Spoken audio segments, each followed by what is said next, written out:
Just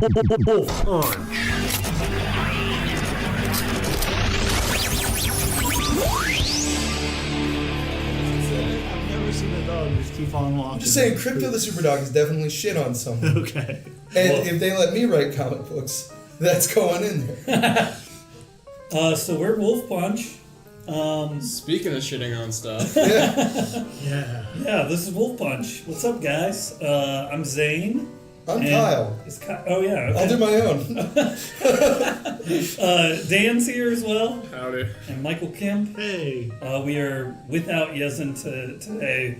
Hell yeah. But I think we're all happy about We're that. much happier. Because Yezin sucks.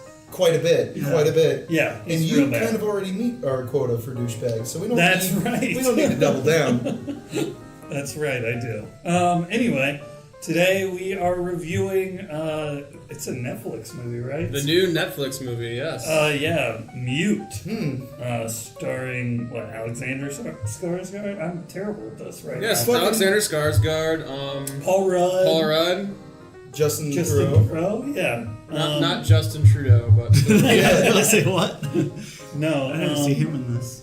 It's a story about a mute bartender that goes up against the city's gangsters in an effort to find out what happened to his missing partner. In the future! Yeah, for some reason it's set in the future, which is something I want to say. This movie could have been present day. And It would have been the same fucking story. There are so many things that this movie didn't have to do that it did.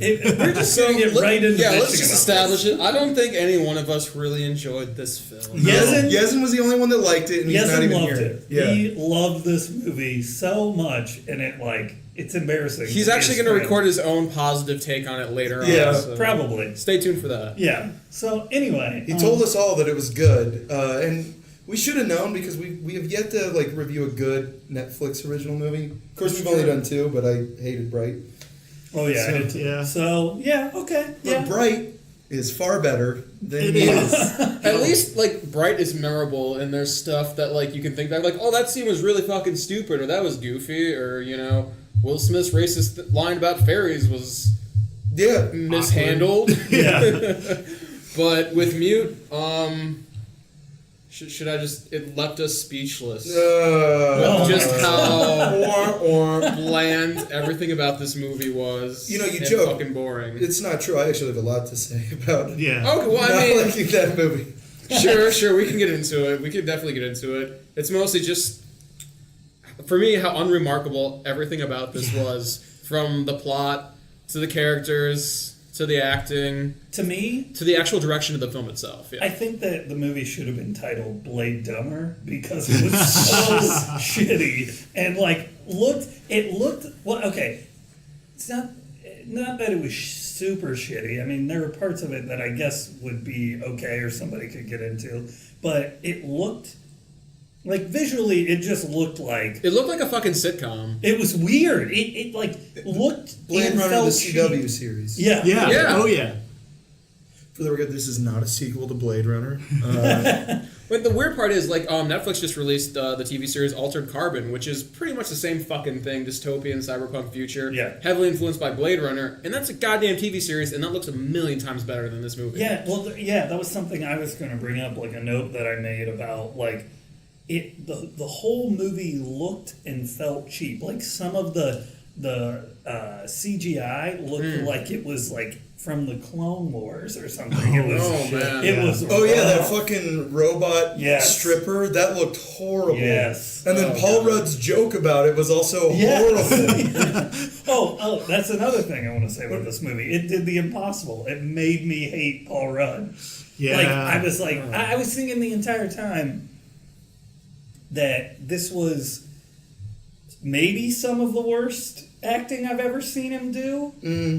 He was just not good. That being said, he was still definitely my favet part of he the was, whole movie. He was better than mostly everybody in the movie, but still, I was just there were some choices that were made. There were a few parts where I went back and forth. If I'm being totally honest, there were a few times where I was like, "Oh, this was an interesting choice for you. You're playing a completely different character," and then pretty much any time he would act aggressively tough, I'd be like, "Oh, you are horribly mistaken. Yeah, you are not a tough guy. It honestly felt like someone trying to do a parody of like him, but it was just him.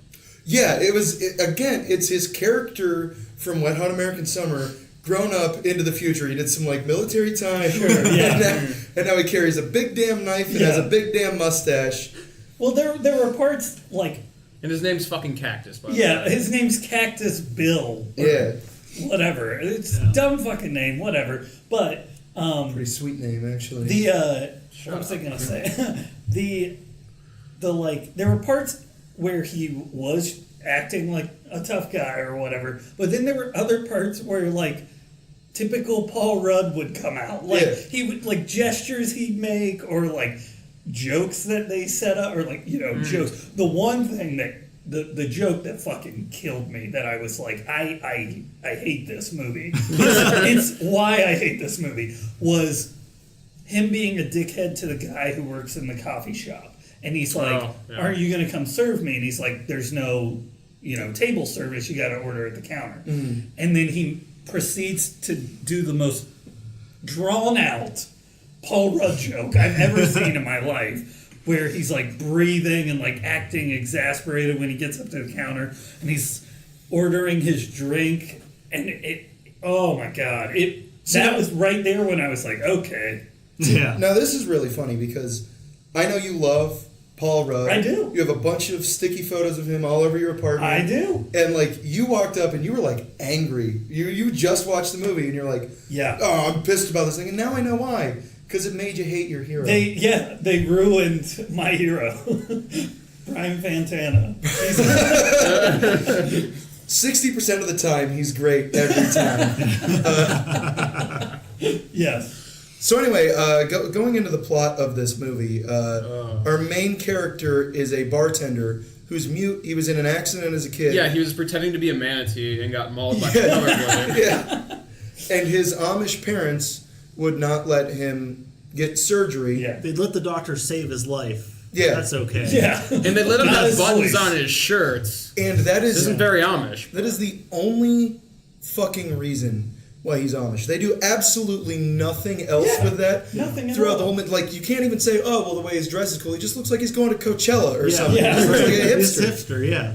Oh my God. He's a wood carver. Come on. Like, He works I mean, with his hands. Sure, he works with his hands. Let me tell you something else. That fucking good old Amish pacifism, long forgotten. Yeah. That guy has a temper. Yeah. Let me tell you. Yeah. And that's heck, true. even like they could have they mentioned, oh, he's not good with technology, and sometimes they worked that into the plot, but it could have been like way more I important. mean, he to was the plot. texting on the phone. That seems Yeah. like he Yeah. fucking knew what he was doing. Yeah. So. That's what, like how you said, like they kind of Well, they don't Put things utilize in the their movie. gimmick. Like Yeah. there are a lot of interesting ideas in this movie that they're like, we're gonna do like a sci-fi neo-noir, and this guy's got to solve a mystery, but he can't talk, and you're like, okay, I'll bite.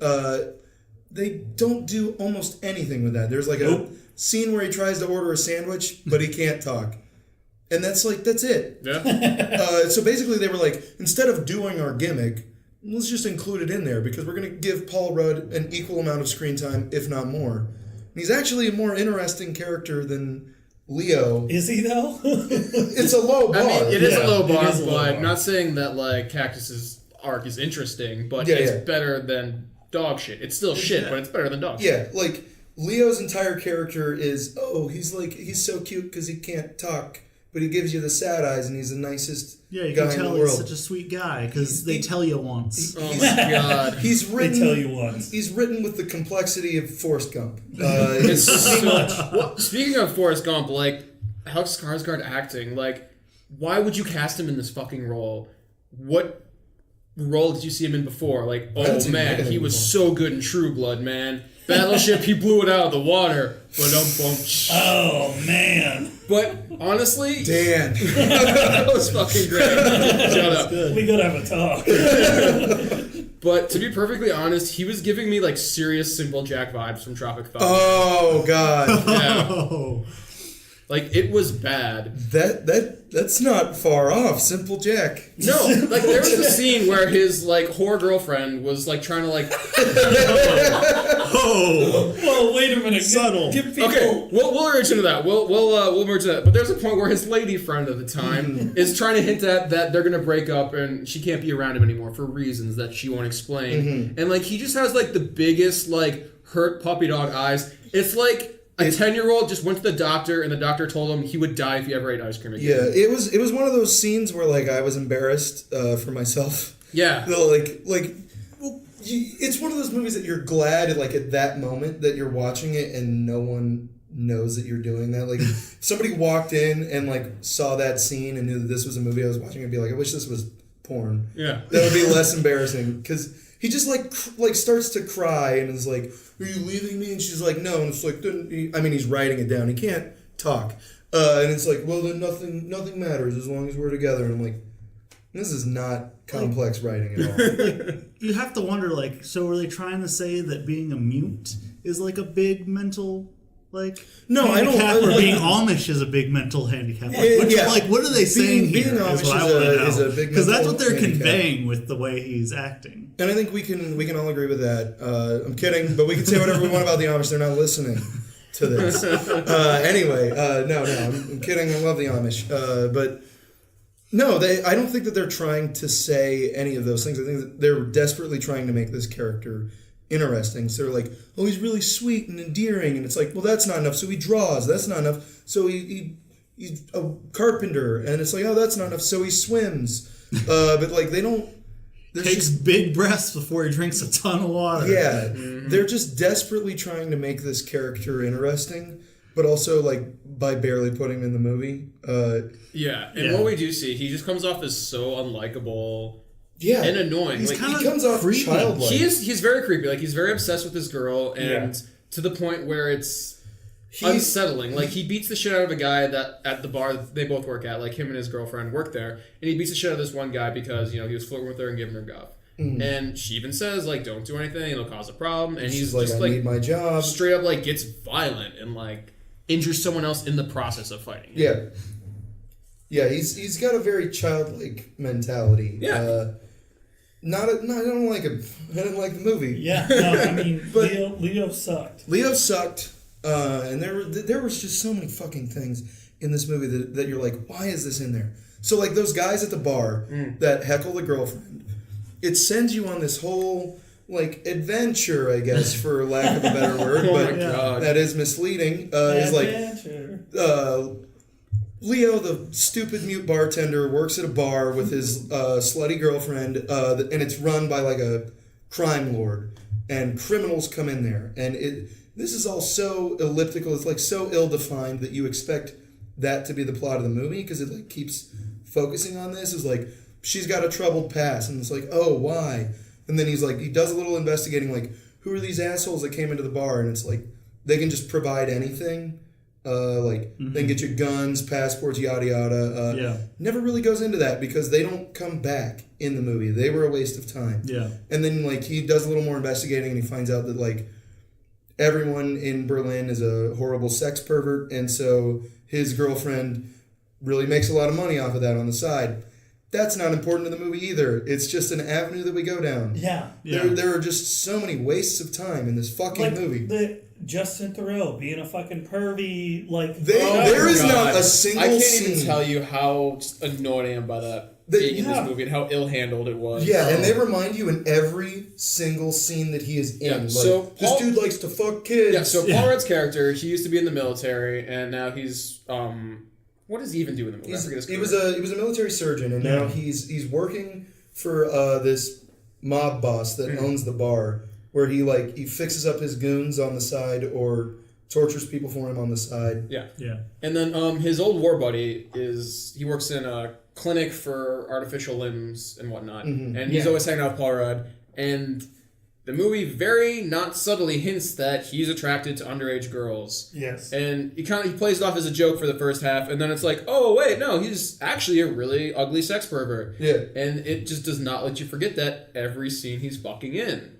Which... But for no reason. Yeah, like what what is the end result? Like, what is the... Because world building, guys. It doesn't add anything to the plot. I mean, if you want to say it informs the character, it gives, like, another obstacle for Leo to overcome in the very end, but even that, the way it's handled, is just so mismanaged. Oh, yeah. It is just a horrible way of portraying a horrible thing in this movie that adds nothing to it outside of a really cringy, uncomfortable aspect. Yeah. Yeah.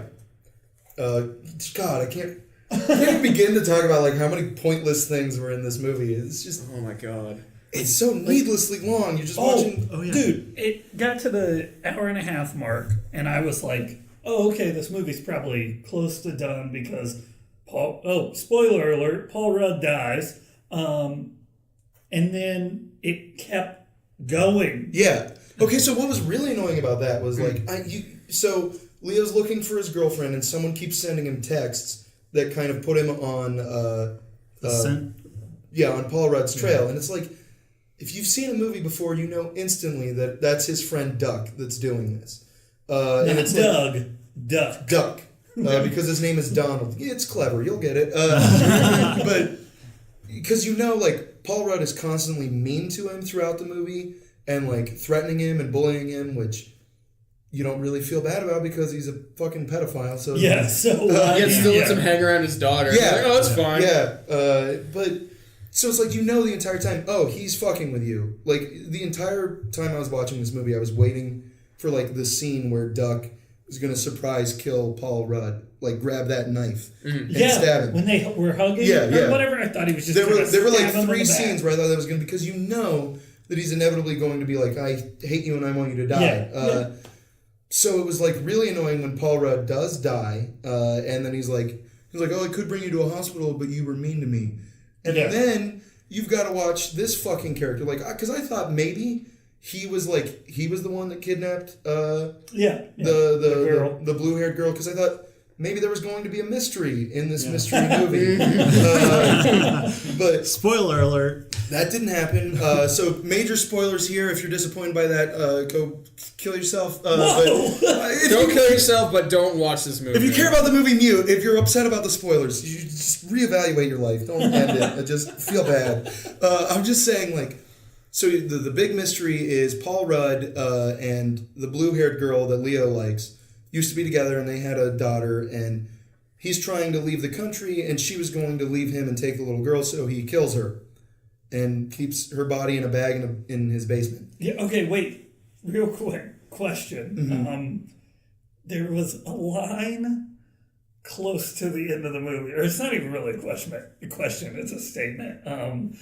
There's a line that Justin Theroux says about, like, you know, Leo's girlfriend, and he says, "I cut your girlfriend's tits off and wore them as earmuffs." Yeah. Yep. Ridiculous. Yeah. That's the level of movie we're talking about right now, guys. And that line is not played off as a joke, really. No, he's angrily saying it to him like it's not a threat, but like it's a taunt. Yeah. And so, like, after Paul Rudd dies, and, like, Leo has solved the big mystery, and he kills Paul Rudd, and Duck comes in, sees his body, and is like, oh, I'm not, like, he's still barely alive, and he's like, I'm not going to take you to the hospital or help you because you were mean to me, so now I'm going to kidnap your daughter. Won't that be funny? And then you've just got to watch the rest of this movie where he captures Leo, puts like a voice. Yeah, he fixes his voice. He fixes his voice so that he can talk, so that he can hear him apologize for killing his friend that he hated. Well, what was really off-putting about that whole thing to me, like, as Paul Rudd's dying, it kind of implies that he's going up to his daughter's room to rape her. Yes. Yeah. And what's fucking insane about that is Leo, after killing Paul Rudd's character, left with his girlfriend's body to basically go mope and cry next to a fucking tree. Not basically, that's literally what he does. Okay, yeah, that is what he does. And he's aware of the daughter. He's aware that that's, you know, her daughter. Yeah, they drew bears together. Yeah, they drew bears together. And he's just, like, oblivious to this whole fact. So, probably what happened in that goddamn movie was Paul Rudd's friend was raping the daughter, and your hero was crying, holding a corpse. I'm gonna go ahead and choose not to believe that. I hope that didn't happen, but this is just how mishandled these fucking themes in this movie are. It just see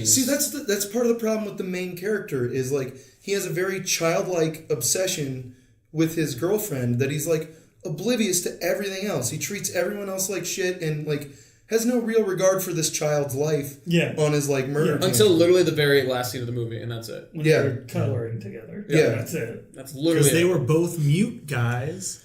Neither one of them said a line until the end of the movie. Shut up, Michael. It's smart. Shut the fuck up. Oh my god! God, I can't believe. You know what's so funny is that he actually did point out something that they probably thought was insanely intelligent. Yeah. Yep. Holy shit! It's like poetry. It rhymes. Oh God. I can't believe Yezin liked this movie. What I know. idiot. What an idiot. Idiot. Yezin has like some stinkers. He's some real stinkers. That kid. Dude, this takes the cake. That idiot. Yezin's so dumb. We hate him. Anyway. I hope he dies before we release this so he can never even hear it. I can't believe that the director of Moon made this movie. So that's the biggest travesty is they drug Sam Rockwell into this. And we need to talk about that real quick because that little cameo, one, it has like minor spoilers for Moon, which is a way better movie, but also the movie happening on the TV looks like a way better movie. That's what I want to see. That's one thing that's really upsetting about this movie is that Duncan Jones, like, his breakout film Moon was fantastic. Yeah. It's great. It worked with so much less, but it was character driven. I mean, it's like a masterclass on acting, just watching Sam Rockwell. Nuanced. It's fucking fantastic. And you think, wow, like, what can he do with, like, you know, a bigger budget, more time, more actors? And this movie was a passion project for him. Yeah, he actually wanted to make it before Moon, Yeah. but he's like, oh, I can't get the budget for this, you know, this will be difficult. I heard at one point he agreed to do the Warcraft movie because he also did source code in Warcraft in exchange for getting the funding to make this movie. So it's like, he really cares about this movie. Like, he's developing it. He's wanted to do it forever. This has to be like an amazing passion project. Well, originally, it was supposed to be a British gangster movie, a contemporary British gangster. No kidding. And it was going to be, or then it was changed. Because he was inspired by Blade Runner. To be set in Tokyo with Ken Watanabe. Yeah, him as Leo. Then he got in touch with Sam Rockwell and was like, "Hey, do you want to play this part?" Then he wanted him to play Paul Rudd's character. Yep, I told you. I called it. I called it. But then Sam Rockwell was like, "Nah, I'd be more interested in Leo." But then he wrote Moon for Sam Rockwell. And then he was like, you realize this is a better movie, don't And you? then, and then because of the success of Moon, he rewrote this movie, Mute. To take place in the same universe. Yes. What a fucking... What an idiot. That just sounds like a mess. Yes. It no does. shit. No wonder. Like, this director's movies have literally been getting worse and worse every film, from like Moon being... I mean, you could probably call it a masterpiece, if not just a It's my third all-time favorite movie. Damn good film. And then he released Source Code, which was entertaining but forgettable, I would say. I didn't see it. I don't think it's anything super special. And then he made the fucking Warcraft movie, which was... Unless you're a neckbeard and have like played 1,000 hours of that game, you don't give a fuck about anything going on that screen. Didn't even watch it. Yeah. No. And then he made this. Yes. Yeah. God damn it. He made this. That sucks. Yeah. Poor guy. I don't feel bad for him. He made me watch Mute. Fuck him. You're bad at your job. You should lose your job. Stop making movies. Amen. All right. Let's kill him. Whoa. We're not threatening anybody's life. No, we're not. Whoa. It was a joke. Was it? It felt real. It felt real to me, too. I mean, we all have a story of pausing this at some point and being like, it has to almost be over. Yeah, when you said that, he told me the same thing. Dude, and I was like, I totally did that. Dude, I started it on fucking Friday. and I finished it today. See, now I feel bad because, like... I expected you to have not watched this. I thought you were just I know. You were just going to show up and be like, "Hey, I didn't do it. Let's record." And like, because you missed Hostiles, and I was just like, yeah, I did. Now I feel like, God, you were such a trooper on this one. Like you tried Friday, and you were like, can't do it, and then I was like, no, I got to. Monday rolls around, it's like for the pack, and now I just feel bad that you did that. Yeah, no, I feel bad that we all did. I mean, yeah, I feel bad that everybody had to watch it. But, except for Yezin. I mean, he liked it. So. Yeah, which good for him. If he liked it, then cool. But he is stupid. He is stupid. because it was bad. I don't know how much more I can say about this movie, to be honest. Yeah, hot garbage. Like, I literally after I watched this, let me go online and find good reviews of this so I can play. Like, I was planning on playing Devil's Advocate, even though I hated it. I was like, let me try and find good things to kind of play off again. And I was like, I found one good review that everything about it I disagreed with. Could you tell us a little bit about this good review? Let me see. Because it has what, like a 12% on Rotten Tomatoes? I mean, right now on IMDb, Jesus, it's 5.4 stars out of 10. That's and a the little generous. Metascore is 35, so it's bad. And I had hoped that maybe this was, it was inspired by Blade Runner, so I thought maybe like Blade Runner, it'll be unsuccessful and critically panned, but actually really good. Maybe it was just too smart for us. It was and that's too why smart. we didn't get it. No, the worst part is it's not even like a fun movie to watch because it's so bad it's good, it's so bad it's entertaining. It's just boring and bad. Yeah, it's the worst kind of bad. It's awkward. Yeah. Where like it's like somebody has maybe seen one gangster movie or something, and they tried to make, because like everything just feels slightly off. Yeah, like every line delivery, but also every line of dialogue. Written like, again, a perfect example is like Paul Rudd's joke. Like, there's that horrible looking robotic stripper dancing in the club, and then he says something about, oh, that hood ornament you have dancing.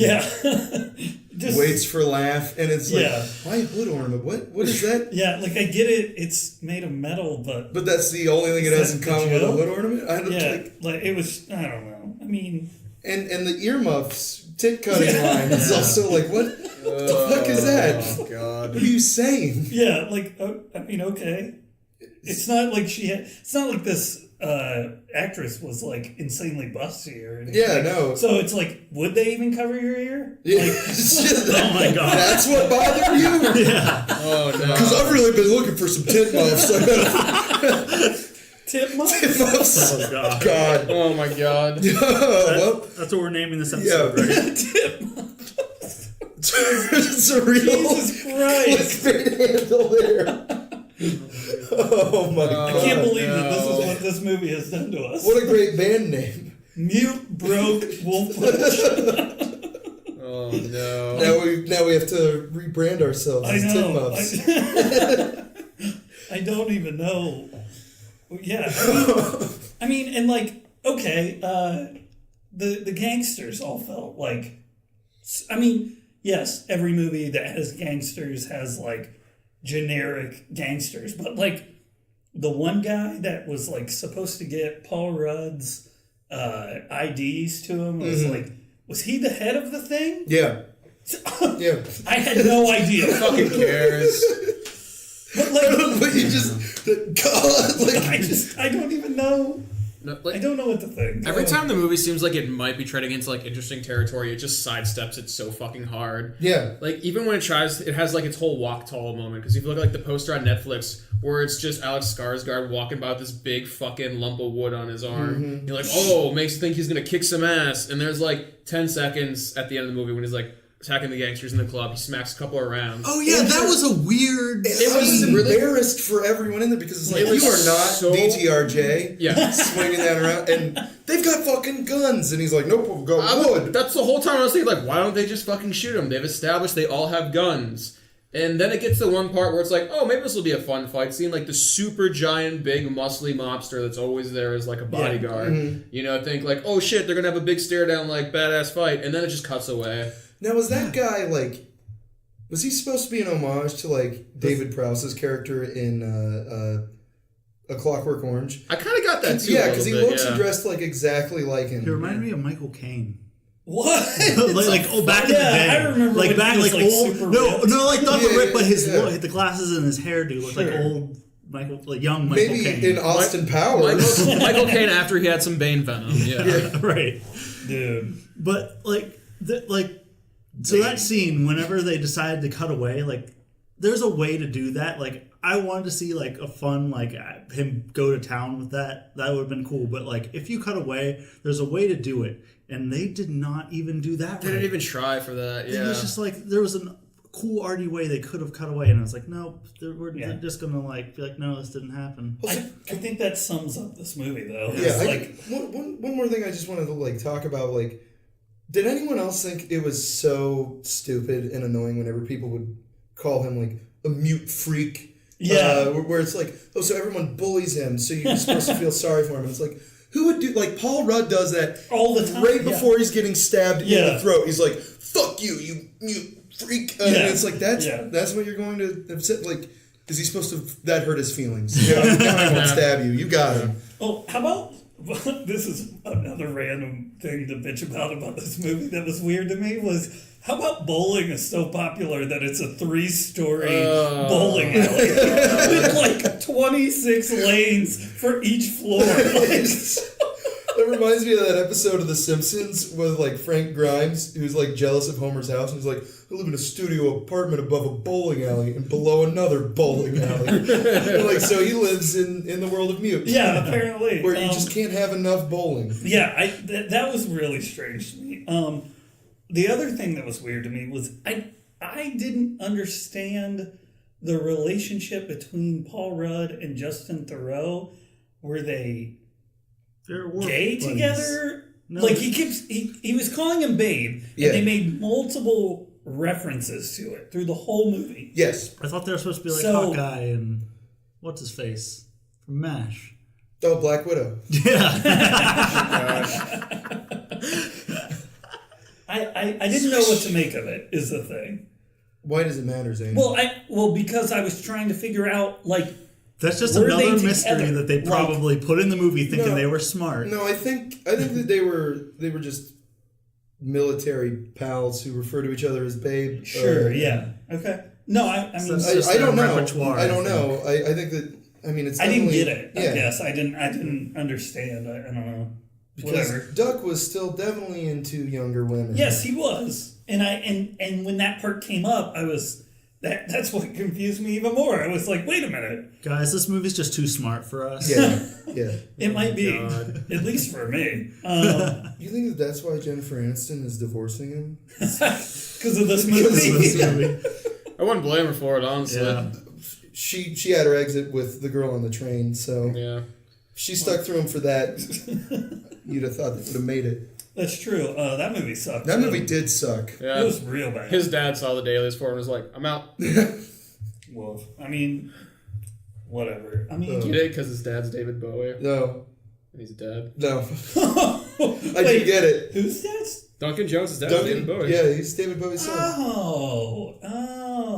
Talent does not run in the family. I see. I mean, Moon's good. Moon is very good. Moon is very good, so it's just a mystery. Maybe he has, like, Alzheimer's and he's slowly forgetting how to direct movies. Yeah. What? I mean, he's a young man, so...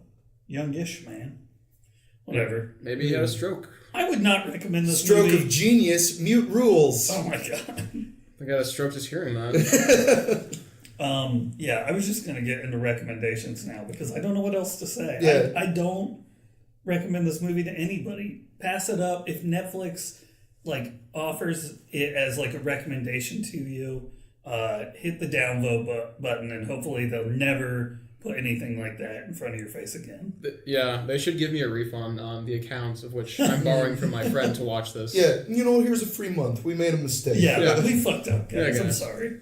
It really makes you wonder, like, what direction the Netflix, like, original movies are going to go. Well, I wonder if this was actually funded by Netflix or if they just scooped it, or if like maybe a studio funded it and they're like, ugh. Yeah, I feel like that's well, okay. Like, I mean, Netflix does have a few good ones. I liked I Don't Feel at Home in This World Anymore. Yeah, Beasts of No Nation.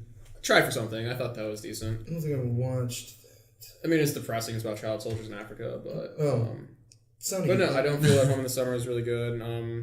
Fuck the Babysitter. I didn't like that movie. No, The Babysitter was garbage. That was a fucking mess. Oh, Yesen also recommended I watch that. So, good lord, God, let's kill that kid. Anyway, I got an urge to kill now. I watched it. But it's like I do hope that Blade Runner came out last year, 2049, and then Annihilation was good, and now we've got like Electric Sheep, Black Mirror, what is it, Altered Carbon, like there's like a slow rise in like sci-fi, so it's like sci-fi cyberpunk. And dystopian future. So maybe that's part of how this movie like slipped in, and I hope that that's not going to be reflective of what Netflix keeps doing. Or just like the sci-fi genre as a whole, like, oh, this is trying to be a mature sci-fi film. I don't like these because I saw a mute, so why should I go see Blade Runner 2049? Yeah. I hope that this doesn't fuck everything up. Yeah. Oh my goodness. It's gonna be okay if it does, though. Life will go on. Not for Duncan Jones. Whoa! Good Lord. Too many threats. Too many threats. There's a pattern. Today. I don't like it. It's all in good fun. We're all kidding. We're all kidding here. Aside from the fact that we hate this movie. Yeah, that we're not kidding about. Except Yezin. He hasn't loved this movie. Yeah, he liked it. But. I'm surprised he doesn't have the poster up in his room right now. I think he ordered it. Oh, okay. Which I gotta say, the poster is the most clever thing about the entire movie. That's true. It's like it's not that clever. Wait, the one with the lips? Yeah. Okay, because there's like that one, and there's like the eye catch where it's like him walking down like the cyberpunk like alley, and he's got that fucking thing of wood on his shoulder. No, that doesn't. No, I didn't see that. Fucking care. The one with the lips, I'm like, I get it. I get it. It's fine. Yeah. Because he can't talk. Yeah, and then you read the tagline where it's like, what is it? He doesn't need words. Yeah. Which is also what his girlfriend says about him when like her friend is like, wasn't that idiot like get surgery and talk? He doesn't need words. He's got very emotive eyes. Oh my god. And he's making me a bed. So with a seahorse on it. Yeah. Which, that never comes back either, does it? No, it does. He made a little seahorse piece of shit for the little girl. Yeah. Dumb. Yeah, it was sorry you got raped present, I guess. Yeah. Oh my god. I hate this movie so much. Well, guess who didn't hate this movie? Yezin. Yeah. Because he's a dumb fucking bitch, and we all hate him. We hate him, yeah. All right, WolfPunch out. WolfPunch out. Let's kill Yezin. WolfPunch.